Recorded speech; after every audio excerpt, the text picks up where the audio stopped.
What's up, guys? Holyknight is with you, bringing you my first episode impression of Vermilion. I don't know where to go with this. Like, the first episode, it was just 4 minutes and a half of like epic fighting and people just offing each other at the same time, and I'm like, what is going on? Like, there's like so much death in like the first 4 minutes and some change, and I'm like, okay, you just see people fighting, and then they all keep on hitting each other for like the finishing blow, and they keep on having like double KO against each other. And I noticed in every fight they show, it was like this. It was like everyone had this plot to do it on purpose and kill each other. And I'm like, okay, but what's, like, if this is how the story's gonna start, I mean, like, what's going on, you know? It was confusing because I'm like, what's going on?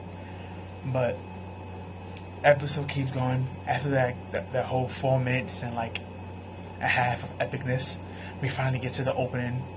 The opening was pretty good. I liked the visuals and the song. The song was pretty good too.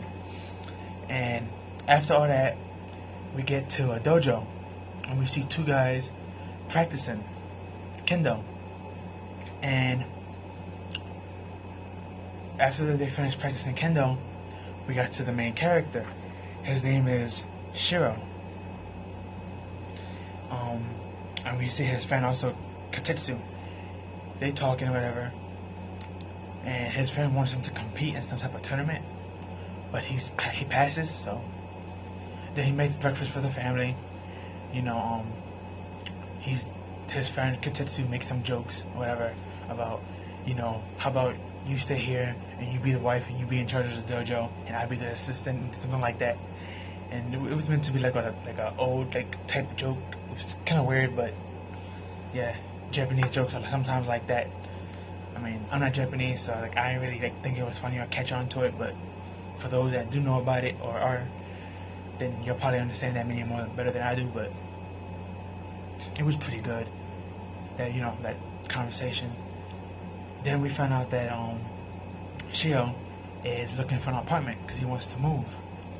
Because he's living with his best friend and his dad. And he's been living there for, I think, 13 years now?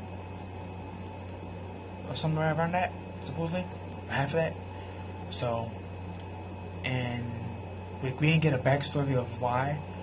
But later on we get something else. But after they have this discussion about the apartments and whatever, he told his friend, you know, don't tell your dad nothing yet, because I'm not sure if I'm going to do it, I'm going to leave or not. So after they have this discussion, they go to school. And they meet up their other friends, they talk and whatever.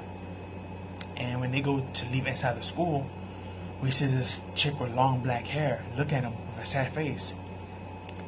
And then the next thing we know, everyone started like holding their heads, because they were like this really bad ring in their ear. And no matter if they closed their, you know, ears, they were still hearing it. And all of them basically felt unconscious after that.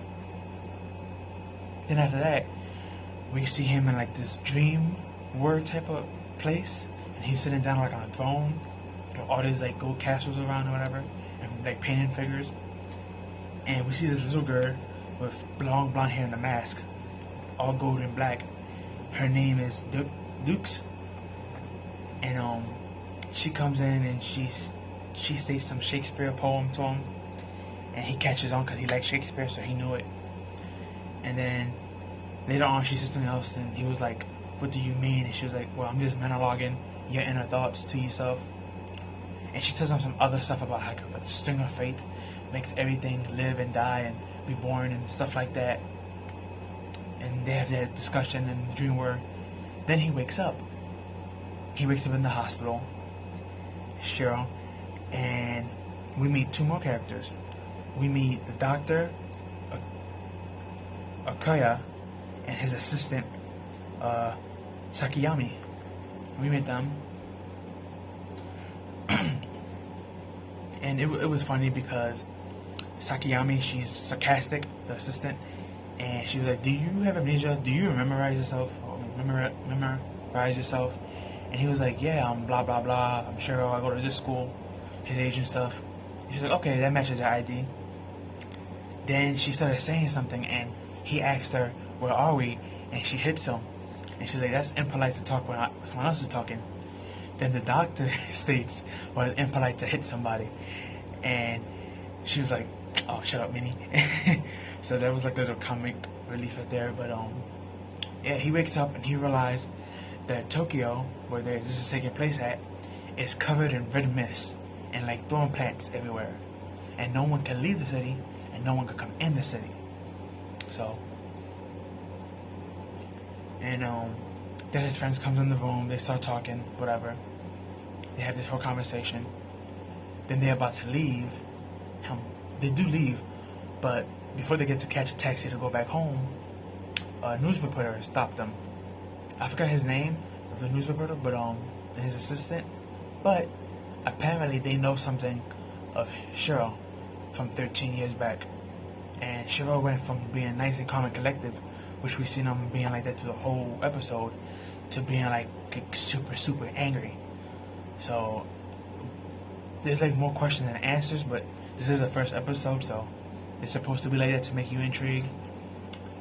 But after all this commotion happens, they go take a driver home, a taxi home, and he falls asleep because he has a bad headache, so he wants to rest. And in the dream, when he was resting, he saw that his friend's dad, which they call Sir, dies. And the dojo's like destroyed. He wakes up, sweating and palms beating and everything. From that, his friend asked him, are you okay? He was like, yeah. And they finally get back home. The instant they were about to go back home and go in the dojo, we hear like a bell ring, but like really, really, really loud. So they both holding their heads, they on their knees, and they're like, what is this noise? And his friend Katetsu is just there holding his head looking down. But Shiro, on the other hand, is looking around, and he sees a guy just snapping his hands. And every time he snaps, this bell sound pops up, but it gets louder and louder.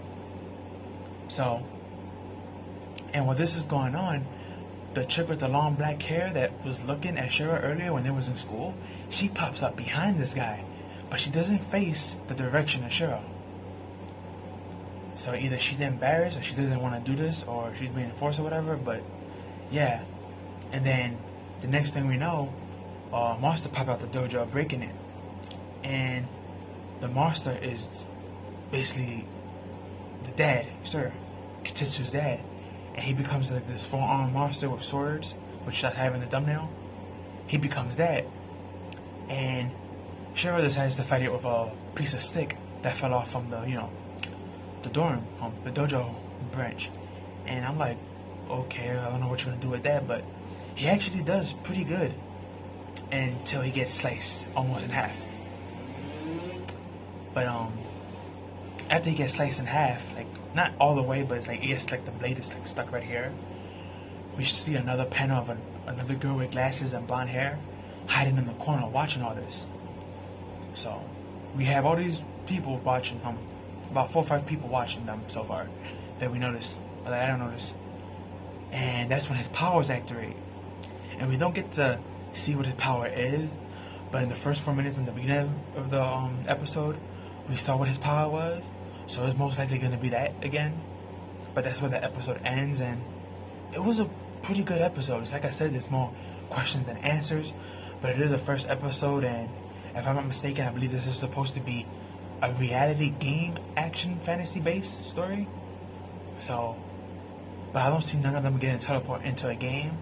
So I guess maybe the game is going to be teleported to them or something like that. I could be wrong, but I believe it was action, sci-fi, and fantasy, and gaming, if I'm not mistaken.